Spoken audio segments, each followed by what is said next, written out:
Dengue পরিস্থিতি নিয়ে জানাতে পিরোজপুর থেকে আছেন সহকর্মী তামিম সর্দার। তামিম, পিরোজপুরে হাসপাতালে তো ধারণ ক্ষমতার 3 গুণ বেশি রোগী রয়েছে, সেখানকার পরিস্থিতি জানাবেন। চিকিৎসকরা কি বলছেন, কি ধরনের বিশেষ ব্যবস্থা নেওয়া হয়েছে? বান্ডেল থাকলে প্রতি সেনমানিতে টাকা বাঁচবে।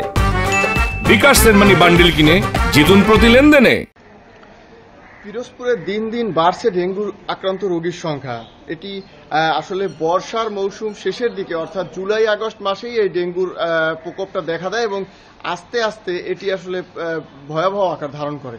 আমরা আসলে এর কারণ হিসাবে যদি দেখি তাহলে মূল বিষয় হচ্ছে যে পিরোজপুরের নেসারাবাদ এবং নাজিরপুরে নার্সারির জন্য বিখ্যাত। এই নার্সারি চারার টপে পানি জমে আসলে এই ডেঙ্গুটি উৎপত্তি হয় এবং বর্ষাকালেই এর উৎপত্তি হয় এবং পরবর্তীতে আস্তে আস্তে এটি ছড়িয়ে যায়।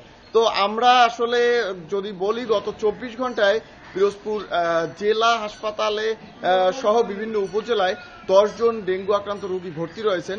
আমরা যদি পিরোজপুর জেলা হাসপাতালের কথা বলি তাহলে জেলা হাসপাতালে আসলে ধারণ ক্ষমতার চেয়ে দ্বিগুণ রোগী ভর্তি রয়েছেন। কোনো সময় আসলে এই রোগীর সংখ্যা 3 গুণেও ছাড়িয়ে যায়।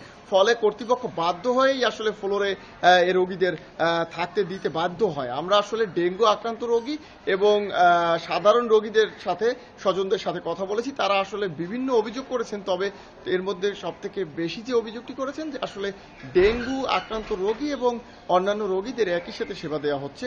পাশাপাশি কিছু ডেঙ্গু আক্রান্ত রোগী আসলে অভিযোগও করেছেন তারা ঔষধ এবং মশারি সহ বিভিন্ন সরঞ্জামাদি আসলে ঠিকমতো পাচ্ছেন না।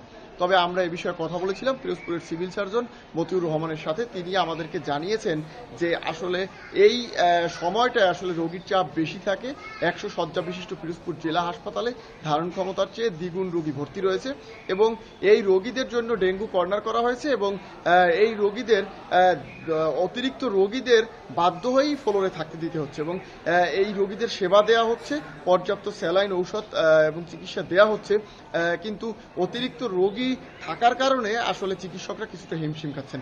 আমরা স্থানীয়দের সাথে এবং অন্যান্যদের সাথে কথা বলে যে বিষয়টি জানতে পেরেছি যে গত বছরেও আসলে পিরোজপুরের ডেঙ্গু একটি ভয়াবহ আকার ধারণ করেছিল।